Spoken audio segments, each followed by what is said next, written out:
आज की भाग-दौड़ भरी ज़िंदगी के अंदर हम निभाते तो हैं, पर उन 16 संस्कारों के बारे में जानते नहीं हैं।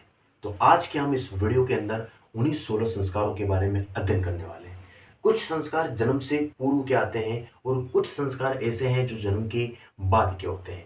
क्या है इन संस्कारों के पीछे साइंस या फिर केवल ये मिथ है या फिर केवल ये पूर्वजों की देन? आप वीडियो के अंत तक बने रहिएगा। हम 16 संस्कारों के बारे में विस्तृत अध्ययन करेंगे। कुछ संस्कार जो जन्म से पूर्व के आते हैं, जिनके अंतर्गत सबसे पहले गर्भाधान का संस्कार।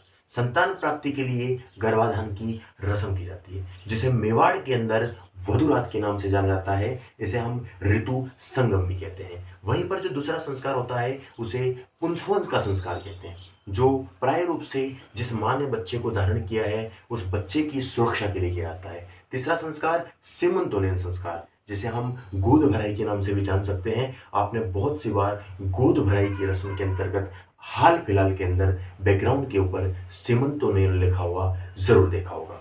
ये सीमंतोनयन संस्कार प्राय रूप से बालक को अमंगलकारी घटनाओं से बचाने के लिए किया जाता है।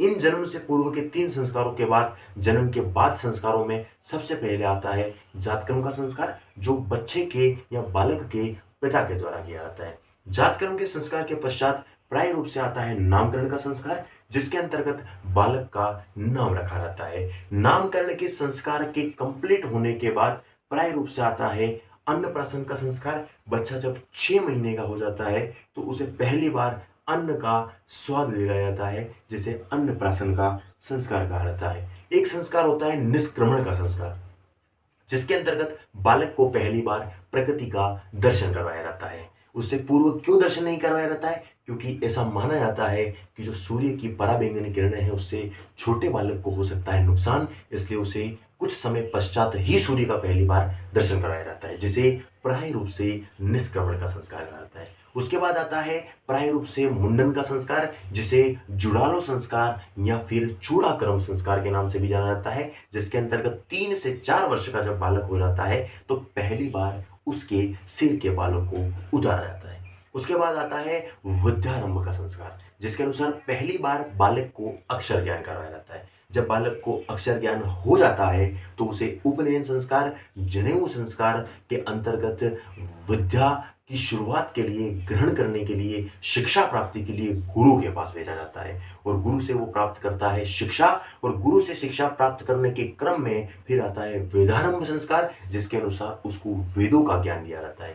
जब बालक वेदों के ज्ञान से परिपूर्ण हो जाता है, जब उसे वेदों का ज्ञान मिल जाता है तो तब आता है केशांत संस्कार, जिसके अनुसार गोदान संस्कार भी कहा जाता है, जिसके अनुसार बच्चे को ब्रह्मचर्य की शिक्षा दी जाती है। जब बालक अपनी शिक्षा को संपूर्ण कर लेता है तो गुरु उसे अपने घर की ओर विदा करता है। तब गुरु दक्षिणा के समय एक संस्कार किया जाता है, जिसे समावर्तक संस्कार के नाम से जाना जाता है।